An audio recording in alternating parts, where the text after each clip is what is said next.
ko adi fof ko ma daña baɗowo financé ko fate forage alhamdulillah on en dañi ɗum ko kaw Allah jabla e wolle Ndiaye e darnde kanko PDG Daka Média El Hadj Abou Niang gueɗel limmel ngel ko dañde on société mo ganduɗa tawno wondi ingénieur mum bawɗo gollude ko fati e forage wona mi rokki on forage tan kalis nani ala ko ma yaada e on mo ganduɗa équipe dariɗo bawɗo toppitade holno ndiyam heɓorto taw ko ndiyam laaɓɗam keeleɗam moƴƴam ɗum kanko Allah Abou Ndiaye o waɗani en ɗum onko rewindi haw heeɓi ɗum e tataɓel ngel ko dañde ɓen rokkaɓe forage ɓe daña équipe nunɗuɗo dariɗo lang ha wawa toppitanade ɓe ngal ɗon dokkal ngal ɓe keeɓi ɗum ko Wourossogui-naɓe waɗɗi jeyoɓe ngel ko dañde on mo ganduɗa kañum joguitto forage o ene golla ɗum taw ko golle ɗe ganduɗa naftoje rendo ngo aywa jeeɓogel joɓel ngel ko ɗum woni ko ganduɗa ko en kewano jangtade te kanko El Hadj Abou Ndiaye o waɗani en ɗum hade nguɗo jillu immade o immini en yen jaa e on technicien biteɗo Mohamed Wade ofor eɗen gandi ofor ko kañum joguiti dendagal ko fati e ndiyam dowri riro o immini en yen jaa mbaɗo en lulde nde ene ganduɗa eɗen tottira ɗum bandiraɓe ha ɓe mbawa andude wona hande kanko o rewi ɗo o rokki en forage uji tan janggo o refti ɗo o tawa forage uji eno darti ala heewiɗo forage uji golla taw jogoraka no foti jogorede ni so rewama ɗo hande reftama ɗo jangga taw eno dari kanko Allah Abou Ndiaye ɗum o salanima en ɗum ndeke so tawi en garti e jogade haaju yo en kollite yen ballite no forage uji ɗi joguirte inchallah ma heɓa forage koma wuurne so tawi wurnama tan wuurna en no wurnortini noon mi haalni on ko adi foof ko dañde comité de pilotage soit ko guure denduɗe forage o walla ala ko wuuro manggu no Wourossogui ni taw kañum joguiti ɗum on comité ko ma daro to wawi immorade foof ma daña kadi on mo ganduɗa e ko kañum joguitto gurdam forage o on noon kañum ko e joguitagol makko forage uji ɗi o andini en forage ene foti waɗede entretien ɗum no foti wonde e nder forage ko hunde waɗɗinde so tawi en belsidima ɗum tan ganden gurdam forage o naatti e mayde o andini en ndiyam forage ko yimɓe foof poti hen e nder potal ngal ala poɗɗo jogade ndiyam taw ala compteur compteur uji e nder forage ko ɗi tati ko adi foof compteur mo ganduɗa yaltinta ndiyam ɗam e nder forage o ɗam on compteur woni hakkude comité de pilotage e on mo ganduɗa kañum jogori wonde serviteur ndiyam ɗam kamɓe ɗiɗi ndendi on ɗon ɗo ɓe ndendimo ɗo noon ko ma waɗa rapport on rapport ɗon ɗo waɗatake gurdam forage o jogorani wuuro compteur ɗiɗo ɓo ko ma wona e kala ɗo galle foof bawɗo wonde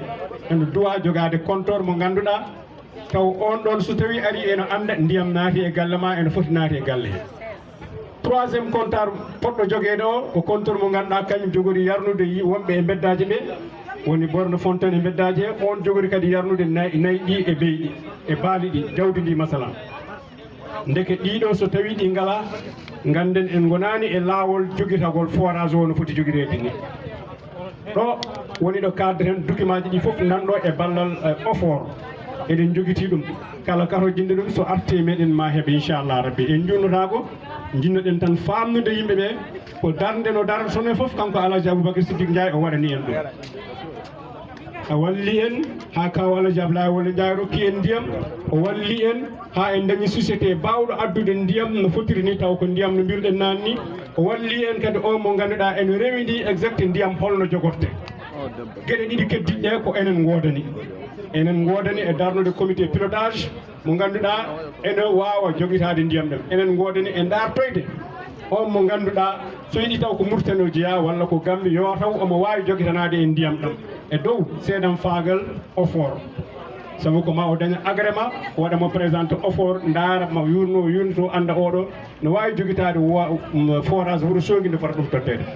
musidɓe haɗam junnade ko ɗo jinnomi tongande on ko fate ndiyam ɗam salamu aleykum wa rahmatullah mannen kanko jogui juɓɓudi sete o gueɗe kewɗe Alaji Abou Ndiaye fawi ɗum koye junggo makko o waɗni hen kadi exposé baɗɗo fayida ko fati e kutorgol ɗam ɗo ndiyam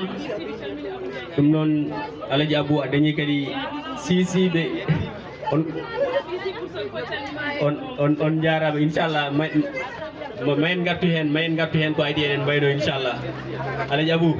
ɓeɗɗugal ma hanki ndenɗode arti ɗo de ande elewaji ɓe ne gandi sirruma o an kamɓe keewi ɗum eyyi ko gonga ɓiga mum walo ngo moƴƴi hikka Allah jarama on jarama ɗum noon caggal kaw Cheikh Ahmed Tidiane Diallo Allah jarama kaw men kadi Sada Baylo Sy Alaji Abou Ndiaye wiya ar beddoɗa hen hay sino ko 2 minutes wooda kadi ko pamminɗa yimɓeɓe seeɗa saabu an aɗa andi nokku o a ardi e ceerno Jalaluddin ndiɗo dowri foof kala hen to neɗɗo majji so tawi namnimama hay soko madina gonɗa so gonɗa aɗa wawi ɗum yiltude ha yettoy ɗo bisimilla Sada Baylo tigi musidɗo Diaw mi salminima en calmini bandiraɓe Wuro Sogi naɓe foof e kuuɓal en beltorima gandote jaɓɓugal guila hanki otoji deggodirɗi yimɓe yaltuɓe gam jaɓɓade fondation ceerno Walle Ndiaye e gardogol Alaji Abou Ndiaye min beltima no fewi haala men juttaɗo saabu ko ponɗen haalde foof bandiraɓe kaali garteten tan koye kaw Alaji Abdoulaye Walle Ndiaye eɗen mbiyama o jarama saabu enen puɗɗodi guila ñande aset dawɗen Madina Gounass natɗen e nder Ɓundu natɗen e nder Lowre ha jetten ɗo hande e nder Wuro Sogi a haali force uji dokkiraɗi a haali force uji ɗi ganduɗa goni koye gollede Alaji Abdoulaye mbawɗen wi tan sinno tew foof wanono heeñere ni jabbere noddetaki sinno foof yaltunoɓe ɓe mone foof fodde ko wawi ko en mbawa wiide mone foof ene wawi wadde ko Ablaye Walle wawi ko kono mone foof so waɗi ko wawi ko ma ɗum ɗo iwa ha laaɓa nde tawno leydi men ko gendi men ko enen koye darna ɗum hoore men Alaji Abdoulaye faami on message o yeehi o warñi e warñede makko won kalanoɗo hanki wi nde o naati e ladde he o wayi elle no robel ni saabu yidde dañde nde o dañi nde o ruttiti caggal makko jumaji Madina Gounass jamaji ndiyam e goɗɗum ko haalata ko e jiida e solidarité ko waɗata hewɓe cikkata Alaji Abdoulaye Walle wallita tan ko jumaji e jamaji ala wonko woni toon min kaldo e mono Alaji Abou Ndiaye soodanimin limago ni wiye Safasa so wonano kanko ko koyɗe jarano ɗum koye ballal Alaji Abdoulaye Walle eɗen mbiyamo jarama eɗen jetta noon yidde gollude e wawde gollude dañde gollidiɓe Alaji Abdoulaye nde o liggi o dañi o rewino e juuɗe kewɗe gam yidde wadde financement ha leydi Sénégal golle Mali golle Mauritanie golle kono kala hen ko ari yettota ko bandiraɓe ɗum eɗen jiiɗi ɗum guite men nde Allah rokkimo oɗo gorko yarima e gomoyle yata ma laaɗe kaya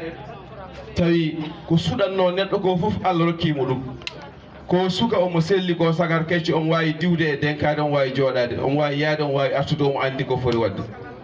ko suka o yiilima région ngaji 14 Sénégal ɗi foof ala hen ɗo majji e nder ladde e nder jeeri e nder waalo ala hen ɗo humpa mone foof mo andi caɗele muɗum ko suka omo jogui hakkille andude holno neɗɗo foof gollodirte ko suka omo jogui muñal wawde rendinde rendo kadi tama ɗum yaada e muɗum e kala to wawi yaade yoni seeɗan faagol capannayyi neɗɗo sagata ɓe jiida pinal jiida neesu jiida aada rendi ɗum balɗe poɗɗe ni ko haqqilantagal wawi arda ɗum Allah rokki ɗum Alaji Abou Ndiaye